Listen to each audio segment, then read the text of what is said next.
Hello दोस्तों, आज हम राजकुमार और रानी पद्मिनी की कहानी सुनने वाले हैं। इससे पहले की वीडियो में हमने देखा कि राजकुमार को कैसे पद्मिनी का पता लगा और साथ ही उसके रास्ते में कौन कौन सी रुकावट आई।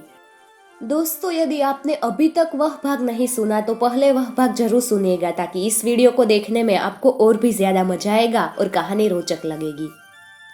उस वीडियो की लिंक मैंने डिस्क्रिप्शन बॉक्स में डाल दी है। और साथ ही दोस्तों, अगर आपको हमारी कहानी अच्छी लगती हो तो हमारी चैनल को जरूर सब्सक्राइब कर लीजिएगा और साथ ही दिए गए बेल आइकन को भी प्रेस कर लीजिएगा ताकि आने वाले नए वीडियोस की नोटिफिकेशन सबसे पहले आपको मिल सके। तो चलिए हमारी रोचक कहानी को आगे बढ़ाए।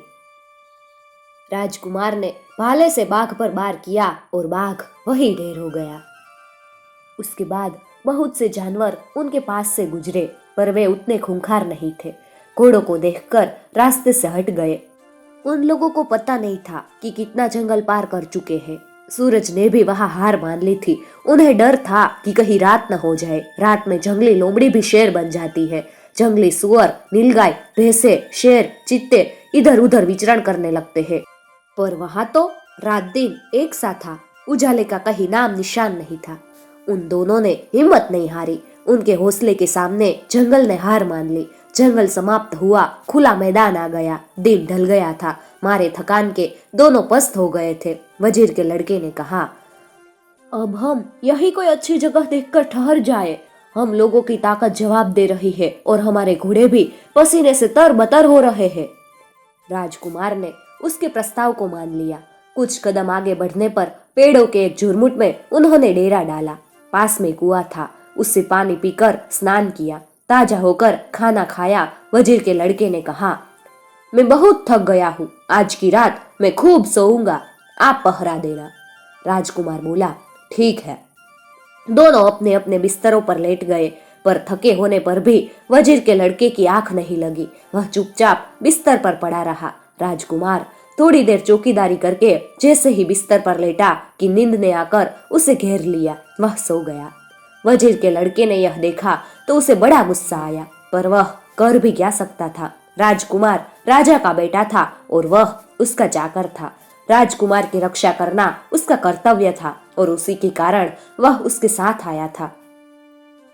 जैसे जैसे सवेरा हुआ, वजीर के लड़के ने राजकुमार को जगाया। आंखें मलता राजकुमार उठा और दिन के उजाले को लक्ष्य करके बोला, मैंने बहुत कोशिश की कि जागता रहूं, पर मैं इतना थक गया था कि न चाहते हुए भी मेरी पलकें भारी हो गई और नींद ने मुझे अपनी गोद में ले लिया। वजीर के लड़के को उस पर अब क्रोध नहीं, दया आई और उसने कहा, कोई बात नहीं। फिर राजकुमार का दिल रखने के लिए मुस्कुराकर कहा, ईश्वर को धन्यवाद दो कि रात को कोई दुर्घटना नहीं हुई। अनजानी जगह का आखिर क्या भरोसा कि कब क्या हो जाए। तैयार होकर वे फिर आगे बढ़े। चलते चलते काफी समय हो गया। आगे उन्हें एक नगर दिखाई दिया। उसे देखकर वजीर के लड़के का माथा ठनका। राजकुमार तो भूल गया था पर उसे याद था। परियों की राजकुमारी ने कहा था कि रास्ते में जादू की एक नगरी पड़ेगी। हो न हो यह वही नगरी है। उसने राजकुमार से कहा, हम इस नगरी के किनारे के रास्ते से निकल चले, बस्ती में न जाए। राजकुमार ने तुनक कर कहा, इतने दिनों से हमें जंगल और मैदानों में ही हम घूम रहे हैं। जैसे तैसे तो एक नगर आया है और तुम कहते हो इससे बचकर निकल चलो। नहीं नहीं, यह नहीं होगा। राजकुमार की इच्छा के आगे वजीर का लड़का झुक गया और दोनों नगरी में प्रवेश करने गए। नगरी की बनावट और सजावट को देखकर राजकुमार मुग्ध रह गया और बोला, वाह, ऐसी नगरी को देखने के आनंद से तुम वंचित होना चाहते थे। ऐसे घर, ऐसे महल, ऐसे बाग बगीचे कहाँ देखने को मिलते हैं। अपने अपने घोड़ों पर सवार दोनों नगर के भीतर बढ़ते गए। अकस्मात भांति भांति के फूलों और लता गुल्मों से सजे एक बगीचे को देखकर राजकुमार अपने घोड़े पर से उतर पड़ा और बगीचे की शोभा को निहारने लगा। तभी सामने के घर में से एक बुढ़िया दौड़ी आई और राजकुमार से लिपटकर फुट फुट कर रोने लगी। रोना रुका तो बोली, मेरे बेटे, तुम कहाँ चले गए थे। राजकुमार भी भौचक्का रह गया। यह माजरा क्या है। उसने बुढ़िया की बाहों से अपने आप को छुड़ाने की बहुत कोशिश की, पर बुढ़िया ने उसे इतना जकड़ रखा था कि वह अपने को छुड़ा नहीं पाया। बुढ़िया फिर बिलखने लगी। राजकुमार को उस पर दया आ गई और बोला, तुम चाहती क्या हो। सिसकते हुए बुढ़िया ने कहा, थोड़ी सी देर को मेरे घर के भीतर चलो। इतना कहकर उसने राजकुमार को एक हाथ से पकड़ लिया। अपना पीछा छुड़ाने के लिए राजकुमार उसके घर जाने को तैयार हो गया। वजीर के बेटे ने मना किया पर वह नहीं माना। उसने वजीर के लड़के से कहा, तुम यही रहो, मैं अभी आता हूँ। इतना कहकर वह बुढ़िया के साथ चल दिया। सामने के घर का दरवाजा खुला था। जो ही अंदर घुसे कि दरवाजा बंद हो गया। वजीर के लड़के ने दरवाजे पर जाकर उसे खटखटाया पर कोई नहीं बोला।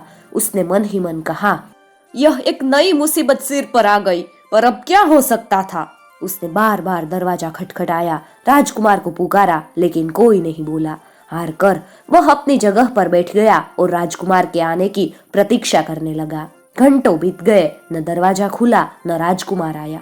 घर के भीतर जो हुआ वजीर का लड़का उसकी कल्पना भी नहीं कर सकता था। आखिर राजकुमार के साथ उस घर में क्या हुआ था, यह जानने के लिए आपको कहानी के अगले भाग का इंतजार करना पड़ेगा।